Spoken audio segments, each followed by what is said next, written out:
मेरे साथ बोलिए, भारत माता की। क्यों भाई, मुंडका वालों की आवाज को क्या हो गया? ऐसे बोलोगे क्या? देखिए, देश भर में सीए का जो विरोध करते हैं और जो लोग शाहीन बाग के साथ हैं, उनके बहरे कानों तक आवाज जानी चाहिए। मेरे साथ दोनों हाथ उठाइए, उठाइए दोनों हाथ, विजय के संकल्प की मुट्ठी बींचिए और प्रचंड आवाज से बोलिए, भारत माता की, भारत माता की। मंच पर उपस्थित श्रीमती साहिब कौर जी, आज स्वर्गस्थ साहिब सिंह जी वर्मा की ओर से हम सबको आशीर्वाद देने के लिए यहां पर उपस्थित हुई है।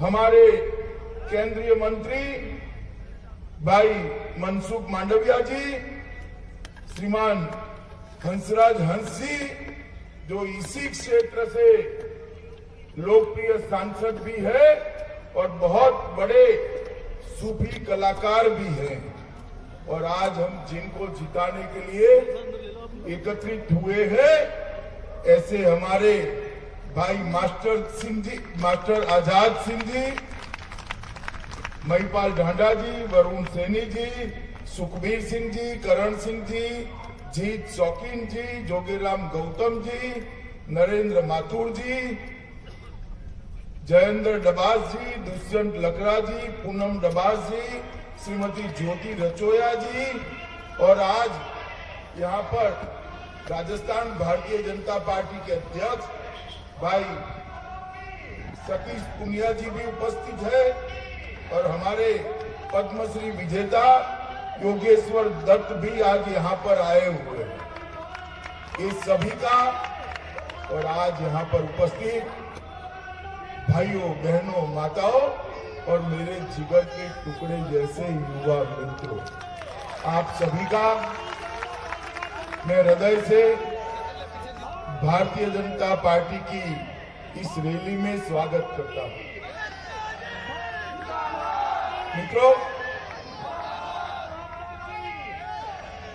मित्रों, 8 तारीख को दिल्ली में मतदान है। आप सभी को आपका वोट 8 तारीख को देना है। आपका एक वोट तय करेगा कि दिल्ली में किसकी सरकार होगी और मुंडका के अंदर विधायक कौन।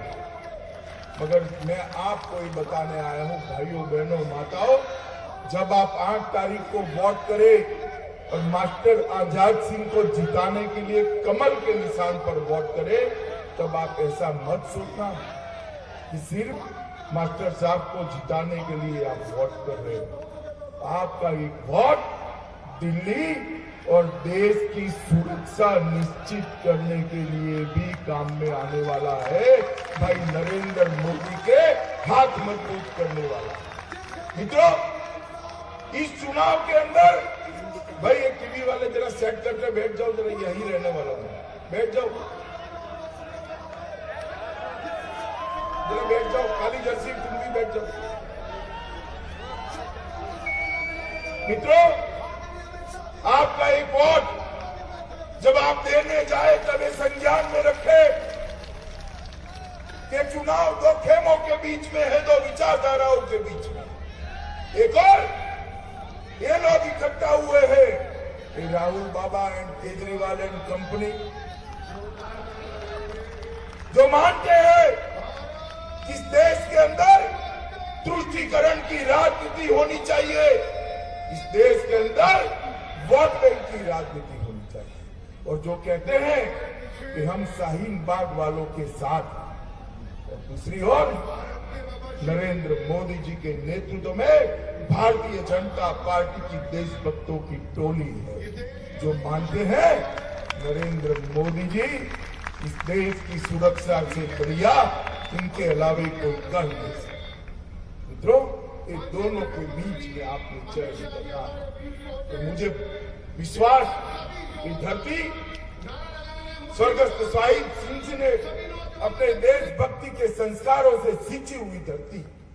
मुझे विश्वास है मुनका की धरती के लोगों पर, माताओं पर, बहनों पर, भाइयों पर, युवाओं पर कि आपका वोट देश की सुरक्षा के साथ ही जा सकता है, आपका वोट शहीद बाग के साथ नहीं जा सकता। मित्रों, 5 साल से केजरीवाल यहां सरकार चला रहे हैं।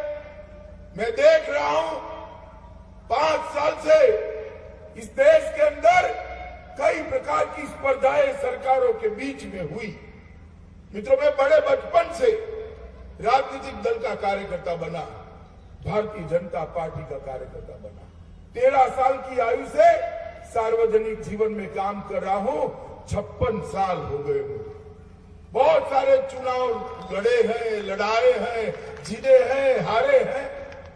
कई सरकारों को काम करते देखा है, कई सरकारों में मैंने भी काम किया है। परंतु सरकारों के बीच में स्पर्धा होती है। कौन अपने क्षेत्र में अच्छा पीने का पानी दे, कौन किसानों का विकास करे, कौन नए उद्योग लगाए, रोजगारी लाए, कौन रोड अच्छे कर दे, कौन शुद्ध हवा श्वास लेने के लिए दे दे, कौन सी सरकार शिक्षा के लिए स्कूल और कॉलेज बनाए, कौन सी सरकार महिलाओं की सुरक्षा सुनिश्चित करे। ये सारी स्पर्धाएं अलग अलग मीडिया और टेलीविजन वाले करते रहते हैं। ये 5 साल हो गए। मुनका वालों, मुझे बताओ, ये सारी स्पर्धा में कहीं दिल्ली सरकार को नंबर 1 मिला है? जरा जोर से बोलो, मिला है क्या? ऐसे नहीं, जोर से बोलो, मिला है क्या? कहीं पर नहीं मिला। थोड़ा आप अन्याय कर रहे हो केजरीवाल साहब को। एक चीज में उनका नंबर 1 आता है, मालूम है ना कौन सी? जोर से बोलो, कौन सी? मित्रों, झूठ बोलने की स्पर्धा अगर करा दी जाए तो देश के सारे मुख्यमंत्रियों में आजीवन केजरीवाल का नंबर 1 आ जाए, नंबर 1 आ जाए। 5 साल में इतने झूठे वादे इस सरकार ने करे हैं जिसका लिस्ट पृथ्वी के पूरे लंबाई से भी लंबा है। मित्रों, हर सरकार जब 5 साल समाप्त करती है तो अपना अगला घोषणा पत्र लेकर जाती है। 2019 में हम चुनाव में गए, मोदी जी को फिर से प्रधानमंत्री बनाने के लिए मोदी जी के नेतृत्व में चुनाव लड़े। मैं पार्टी का अध्यक्ष था, नया घोषणा पत्र जारी किया। पुराने के कितने वादे समाप्त हुए वो लोगों के सामने हिसाब किताब रखा था। रखना चाहिए या नहीं रखना चाहिए? रखना चाहिए या नहीं रखना चाहिए? ये 21 दिन पहले आप पार्टी ने अपनी वेबसाइट से पुराना घोषणा पत्र वापिस ले लिया, क्योंकि लोग देखते थे कि इन्होंने क्या वादे करे हैं, पूछते थे, तो घोषणा पत्र छिपाने के लिए उन्होंने वापिस ले दिया। केजरीवाल साहब, आप घोषणा पत्र वापिस ले लो तो हम ऐसे नहीं छोड़ेंगे आपको। हमारा अधिकार है सवाल पूछने का। ये मुनका की माताओं का अधिकार है सवाल पूछना। अधिकार है या नहीं बहनों, बताइए, आपका है या नहीं है? मित्रों, हमारा अधिकार है लोकतंत्र में सवाल पूछने का। मगर केजरीवाल साहब कहते हैं मैं तो मुनका में सभा नहीं करूंगा, कोई विधानसभा में सभा नहीं करूंगा, सिर्फ रोड शो करूंगा, रोड शो करूंगा। क्यों? क्योंकि सभा में तो लोग सवाल पूछते हैं, जवाब भी देने पड़ते हैं। तो अब सभा नहीं करने वाले हैं, सिर्फ रोड शो करने वाले हैं। मगर मैं तो सवाल पूछे बगैर नहीं रहूंगा। और आपको भी आग्रह है, ये झाड़ू वाले आए तो सवाल जरूर पूछना। पूछना चाहिए या नहीं? पूछोगे या नहीं? मित्रों, उन्होंने कहा था कि हम 5 साल के अंदर दिल्ली में 1000 नए स्कूल बनाएंगे। मुझे बताओ मुनका वालों, मुनका विधानसभा में कितने स्कूल नए बनाए हैं? जरा जोर से बोलिए, उनको भी याद आए कितने? अच्छा, उन्होंने कहा था हम 50 नए कॉलेज बनाएंगे। एक भी कॉलेज मुनका में बना है क्या? बोलो भाई, पीछे तक बना है क्या? मित्रों, मैं उनको एडवर्टाइज के पैसे दे दूं, अगर 50 कॉलेज बनाए हैं तो अखबार में जरा एड्रेस दे दो भैया, एड्रेस दे दो इसका, मगर वो नहीं बनाए हैं। इन्होंने कहा 15 लाख सीसीटीवी कैमरा लगाएंगे। मैंने कहा कि सीसीटीवी कैमरा नहीं लगाए तो 1-2 कैमरे का ट्वीट कर दिया कि देखो अमित शाह एक कैमरा लगाए। तो मैंने दूसरे दिन कहा कि हाँ भैया 1.5 लाख कैमरा आपने लगाए, मगर 15 लाख कहे। तो केजरीवाल साहब बड़े खुश हो गए कि अमित शाह ने दिया सर्टिफिकेट, केजरीवाल ने किया काम। बाद में मैंने तीसरे दिन का, मैं जानता हूं इसको, इसलिए सब बात मैंने एक साथ नहीं कही। तीसरे दिन कहा कि 15 लाख की जगह 1.5 लाख लगाए हैं, उसमें से 1.25 लाख नरेंद्र मोदी की ग्रांट से लगाए हैं, अपने नरेंद्र मोदी की ग्रांट से। कैसे झूठ बोलते हैं। 5000 नई डीटीसी बसें लाई। 5000 नई लाना छोड़ो, जितनी पुरानी थी उसमें से भी 1095 बसें आपने कम कर दी, नई तो एक भी नहीं लाए। मित्रों, उन्होंने कहा था कि डीटीसी की बसों में कमांडो खड़े करेंगे। भाई, आप डीटीसी की बसों में जाते हो, कहीं कमांडो दिखा है क्या? जोर से बोलो, देखा है क्या? मित्रों, उन्होंने कहा था 8 लाख नौकरियां देंगे। ये हमारे साहिब सिंह जी गए, इसके बाद में मुनकत में किसी युवा को नौकरी मिली है क्या? बताओ, मिली है क्या? मिली है? उन्होंने कहा था कि सारे अस्थायी कर्मचारियों को हम स्थायी कर देंगे। अभी 10-12 दिन पहले मेरे घर पर पूरा झुंड आ गया कि भाई हमें स्थायी कराने का वादा करो अमित शाह जी।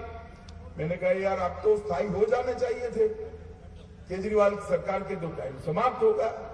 उन्होंने कहा हमें धोखा दिया है, हमें स्थायित्व नहीं मिला है। मित्रों, उन्होंने कहा था कि यूरोप जैसी सड़कें बनाए। मैं आता हूं तो सड़क में गड्ढा या गड्ढे में सड़क मालूम ही नहीं पड़ता है। उन्होंने कहा था कि यमुना जी को हम स्वच्छ कर देंगे। केजरीवाल जी, मैं आपको चैलेंज देने आया हूं, यमुना जी को अगर आपने स्वच्छ करा है तो मीडिया की उपस्थिति में एक गोता लगाकर अंदर दिखा दो जरा, तो मैं मान जाऊं कि यमुना जी स्वच्छ। आपका काम नहीं है नदियों को स्वच्छ करना। अगर नदियां कैसे स्वच्छ होती है वो देखना होता तो कुंभ में जाते, प्रयागराज में गंगा जी में डुबकी लगाते, तो मोदी जी और योगी जी कैसे पानी को स्वच्छ करते हैं आपको मालूम पड़ जाए। मित्रों, यमुना जी छोड़िए, आपका जो पीने का पानी आता है ना, वो भी देश में सबसे गंदा पानी पीने का केजरीवाल आपको भेज रहे हैं। अभी ब्यूरो ऑफ इंडस्ट्रियल स्टैंडर्ड ने 21 शहरों का पीने के जल का परीक्षण किया और 21 के 21 शहरों में सबसे गंदा जल दिल्ली का निकला है। मित्रों, एक केजरीवाल को शर्म नहीं आती है, शर्म नहीं आती है, झूठ नहीं है। जो पैसे वाले हैं वो तो मिनरल वाटर पी लेंगे, बोतल मंगा लेंगे, मगर मेरे गांव के लोग, मेरे किसान, अनधिकृत कॉलोनी में रहने वाले लोग, झूंपड़पट्टी में रहने वाले लोग, वो आज गंदा पानी पीने के लिए मजबूर है और गंदा पानी पीकर बीमारी को निमंत्रण दे रहे हैं। मित्रों, मैं आपको बताने आया, ये सारी अनधिकृत कॉलोनियां 70 साल से ऐसे ही चलती आ रही, ऐसे ही चलती आई, और 40 साल से तो इनकी संख्या में बहुत बड़ी बढ़ोतरी। गांव में कॉलोनियों बसाने का कोई कानून नहीं लाए, अनधिकृत कॉलोनियां बसती गई, और मोदी जी ने केजरीवाल को 2015 में एक पत्र लिखा कि सारी अनधिकृत कॉलोनियों का नक्शा भेज दो, हम इसको अधिकृत करना चाहते हैं। उन्होंने कहा 2 साल लगेंगे। फिर 17 में लिखा, फिर इन्होंने कहा 2 साल लगेंगे। 19 में आपने फिर से मोदी जी को चुन लिया, 7 की 7 सीटें आपने भारतीय जनता पार्टी की झोली में डाल दी और मोदी जी फिर से प्रधानमंत्री। मगर इस बार मोदी जी ने गलती नहीं करी पत्र लिखने की, सैटेलाइट से सर्वे किया, अनधिकृत कॉलोनियों का नक्शा तैयार करा और कलम के एक झटके से 1731 अनधिकृत कॉलोनियों को मालिकाना हक देने का काम नरेंद्र मोदी जी ने किया। और मित्रों, मालिकाना हक तो दे दिया, 1000 और 500 रुपये में रजिस्ट्री का अधिकार मोदी जी ने दे दिया, मगर मोदी जी अंदर एक पक्की सड़क, बागीचा, पीने का पानी, अंदर स्ट्रीट लाइटें और बच्चों को पढ़ने के लिए लाइब्रेरी बनाना चाहते हैं, मगर वो केंद्र सरकार नहीं कर सकती। ये अधिकार राज्य सरकार का है। और मुंका वालों, आप लोगों ने क्या करा है मालूम है कि एक बैग होता है, इस पर 3 नंबर होते हैं, तीनों नंबर मैच हो तो ही बैग खुलता है, मालूम है ना आपको? वो नंबरिंग वाला बैग आता है।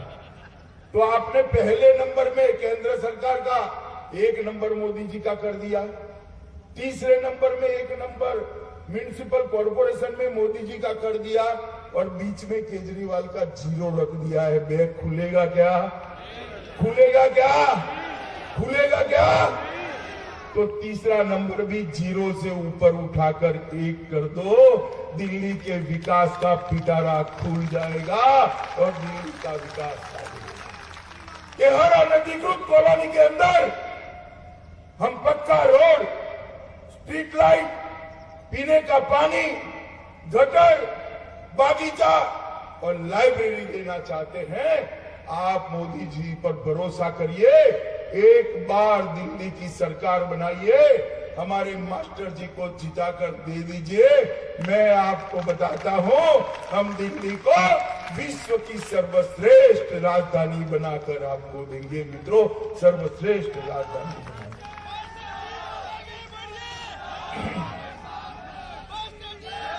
मित्रों, ये केजरीवाल जी जो है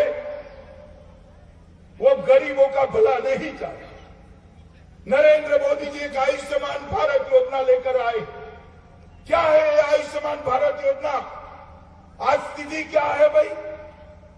एक गरीब बेटे का बाप अगर बीमार पड़ जाता है तो बड़े अस्पताल में बाप का इलाज कर सकता है क्या? जोर से बोलो, कर सकता है क्या? अपना घर भी बेच दे, नहीं कर सकता।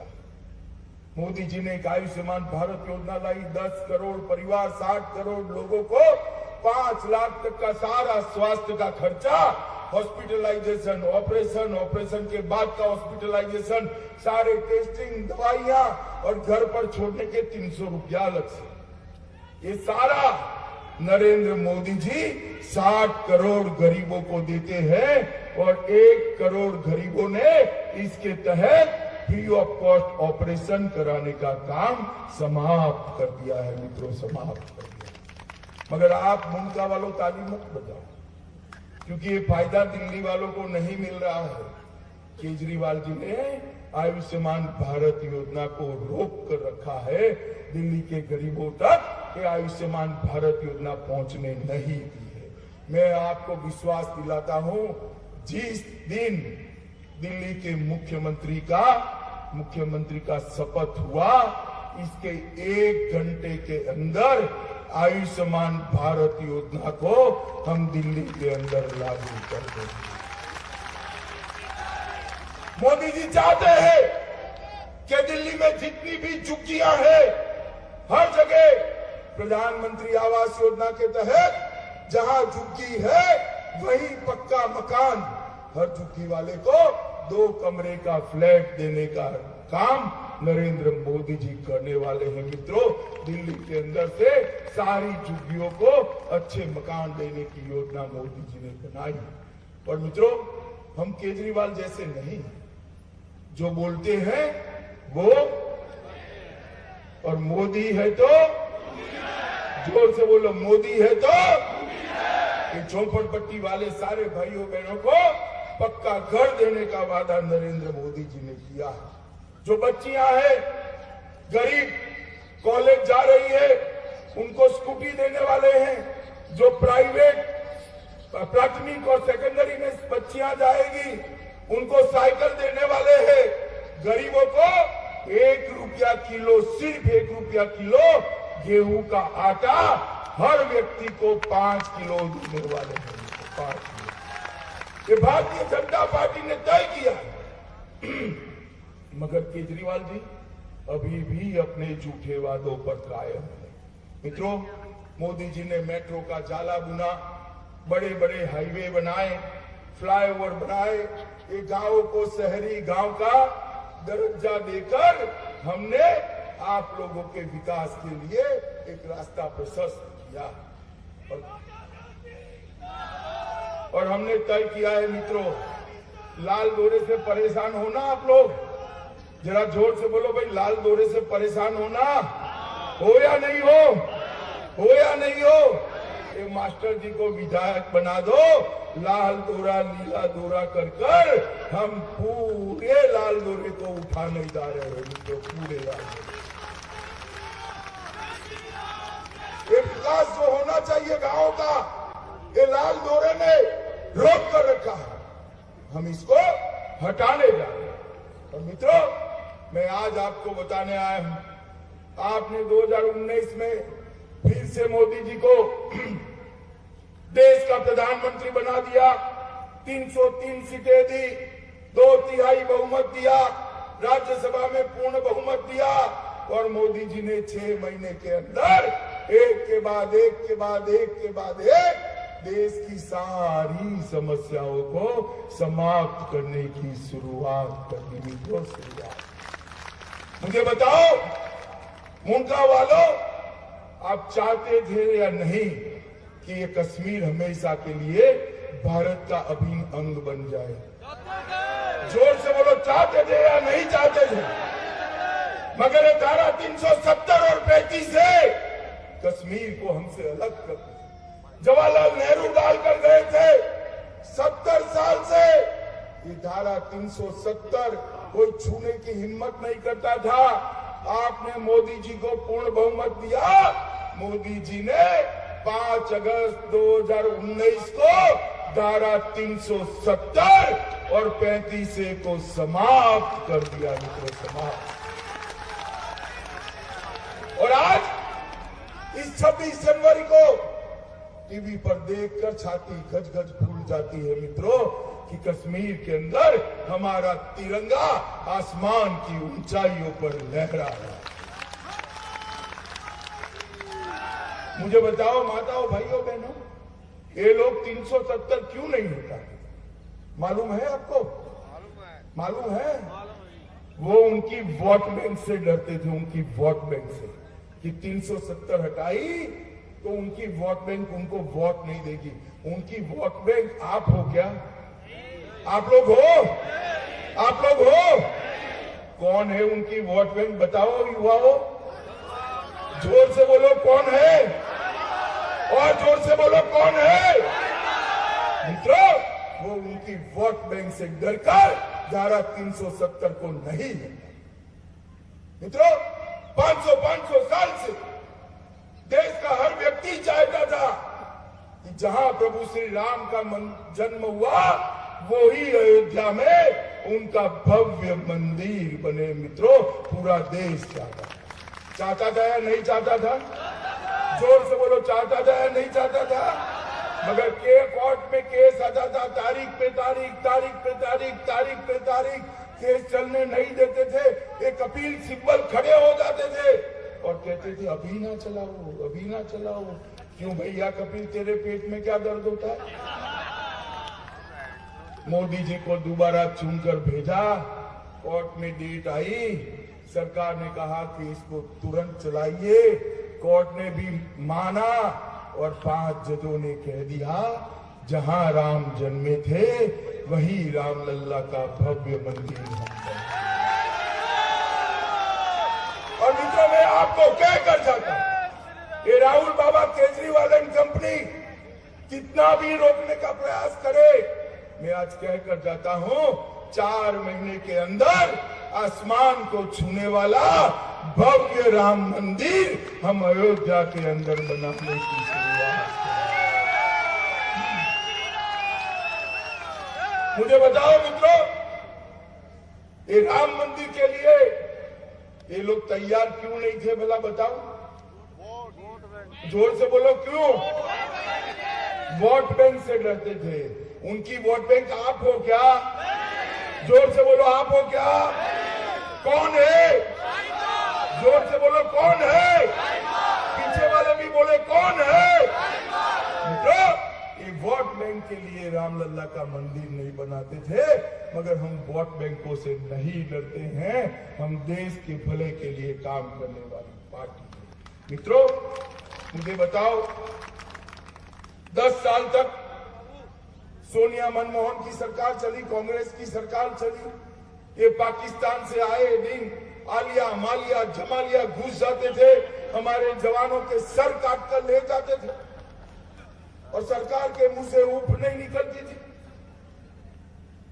पाकिस्तान को आदत पड़ गई कि ऐसा कर सकते हैं।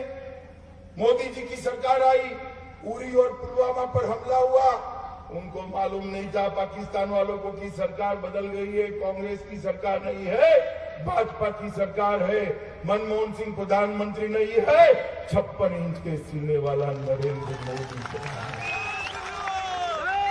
और मित्रों, जैसे ही उरी और पुलवामा में हमला किया, 10 ही दिन के अंदर मोदी जी ने सेना और एयरफोर्स को हुक्म दिया, पाकिस्तान के घर में घुसकर एयर स्ट्राइक और सर्जिकल स्ट्राइक कर पाकिस्तान के आतंकवादियों के सीने छलनी छलनी कर हमारे सेना के जवान। और मित्रों, पूरा देश खुश था, खुशियों से झूम रहा कि हमारे सेना के जवानों की हत्या का बदला लेकर हमारे वीर बांकुरे वापिस आए। तुरंत ही फिर से राहुल बाबा और केजरीवाल खड़े हो गए, सबूत लाओ, सबूत लाओ, सबूत मांगने लगे। मित्रों, मैं ये अकल के मुठों को कहना चाहता हूं कि सबूत भले मोदी जी से भला क्या मांगते हो? पाकिस्तान का टीवी खोलकर देख लो, छातियां पीट पीट कर रो रहे हैं, आपको मालूम पड़ जाएगा कि वहां क्या है। मित्रों, क्यों विरोध करते थे? मुझे बताओ, ये सर्जिकल स्ट्राइक और एयर स्ट्राइक का विरोध क्यों करते थे? जोर से बोलो, क्यों करते थे? जोर से बोलो, क्यों करते थे? उनकी वोट बैंक मुर्गा वाले है क्या? मुर्गा वाले है क्या? कौन है बताओ भाई, कौन है बताओ भाई? अरे हम नहीं डरते वो वोट बैंक से। देश पर जो उंगली उठाएगा उसको मुंह तोड़ जवाब नरेंद्र मोदी सरकार देगी। मित्रों, अभी हम सीएए लेकर आए हैं।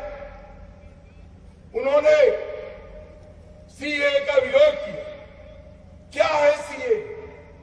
इस देश के मुसलमानों को वो गुमराह कर रहे हैं कि आपकी नागरिकता चली जाएगी। सीएए से किसी की नागरिकता जाने वाली नहीं है। सीएए नागरिकता देने का कानून है, नागरिकता लेने का कानून नहीं है। और किसको नागरिकता देना? आजादी के बाद कांग्रेस ने धर्म का आधार पर विभाजन किया, पाकिस्तान, बांग्लादेश, अफगानिस्तान बना और लाखों करोड़ों हिंदू, सिख, बौद्ध, जैन वहां रह गए। उन पर अत्याचार हुआ, परिवार की महिलाओं पर परिवार के सामने ही बलात्कार किए, शादी के मंडप में बैठी हुई बच्चियों को उठवा ले गए, नाबालिग बच्चियों से निकाह पढ़वा दिया गया, धर्म परिवर्तन किया गया, उनके घर छीन लिए गए, खेत छीन लिए गए। करोड़ों के मालिक लोग यहाँ आए, दाने दाने को मोहताज हो गए। 70 साल से आते गए। इनके पास ना घर है, ना मकान है, ना खाना है, ना स्वास्थ्य की सुविधाएं है, ना मतदान है, ना बच्चों को पढ़ाई का अधिकार। मित्रों, ये केजरीवाल कहते हैं ये जो आए हैं वो पाकिस्तानी है। मुझे बताओ माताओं, भाइयों, बहनों, माताओं, आप विशेष बताओ, ये जो पाकिस्तान से हिंदू और सिख आए हैं हमारे भाई है या नहीं? जरा जोर से बोलिए भैया, मैं मन से पूछना चाहता हूं, ये पाकिस्तान से जो हिंदू और सिख आए हैं हमारे भाई है या नहीं? ये केजरीवाल और राहुल बाबा कहते हैं इनको नागरिकता नहीं देनी चाहिए, ये पाकिस्तानी। अरे शर्म करो केजरीवाल। गांधी जी ने कहा था, जवाहरलाल ने कहा था, राजेंद्र प्रसाद ने कहा था, सरदार वल्लभ भाई पटेल ने कहा था, राजा जी और आचार्य कृपलानी ने कहा, इनको हम नागरिकता देंगे।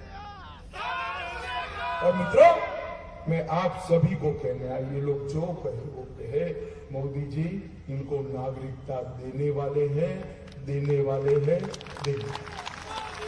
और मैं आज सबके बीच में कहकर जाता हूं, इस देश की धरती पर उनका भी इतना ही अधिकार है जितना मेरा और आपका अधिकार है, वो हमारे भाई।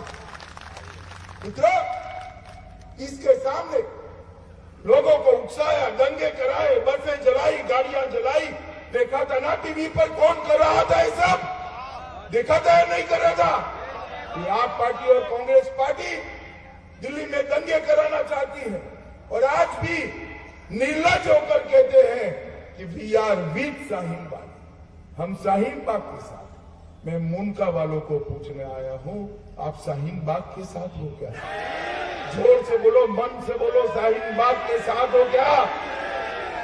मित्रों, ये लोगों की सरकार बनती है तो दिल्ली सुरक्षित नहीं रह सकती। ये दंगे कराएंगे, दिल्ली के अंदर अशांति फैलाएंगे। अगर दिल्ली को, देश को सुरक्षित करना है तो केवल और केवल नरेंद्र मोदी जी के नेतृत्व में सरकार बनानी है। मित्रों, मुझे बताओ,